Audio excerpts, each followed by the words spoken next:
l'objectif, c'est de permettre un lien en fait entre le tissu économique de la région, les entreprises régionales, et puis je dirais les acteurs de la santé, utilisateurs de solutions, que sont les établissements, les patients et je dirais tous les acteurs de l'écosystème de la santé. Et on pense que c'est un vecteur important d'entraînement économique que de s'impliquer dans ce processus de Living Lab qui est pour moi une nouvelle façon de s'approprier l'innovation, plus collaborative et puis certainement plus pérenne à partir du moment où on arrive à bien engager les différentes parties prenantes dans un même projet, ce qui est un peu le quotidien de l'activité du cluster qui est là en tant qu'acteur du soutien économique, de la compétitivité des entreprises régionales.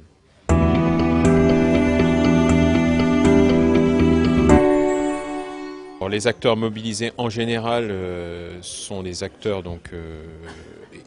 économiques classiques, donc les entreprises de tout type, de toute taille, qui fabriquent des technologies de santé, que ce soit des dispositifs médicaux, des technologies de l'information pour la santé, et puis du coup les acteurs dits de l'écosystème environnant, c'est-à-dire les laboratoires, les hôpitaux, les structures de santé qui délivrent des services de soins ou des services médico-sociaux. En l'occurrence dans le projet qui nous concerne plus particulièrement, qui est un projet qu'on a accompagné en fait sur le télésuivi de patients dialysés. Donc du coup là on a joué, je dirais, un rôle d'acteur, de facilitateur et plus globalement une structure garante, on va dire, de la cohérence d'ensemble sur un projet précis, donc qui est visé à proposer un service de télésuivi pour une cohorte de patients en région Rhône-Alpes, sur un financement de l'Agence régionale de santé. On a permis donc à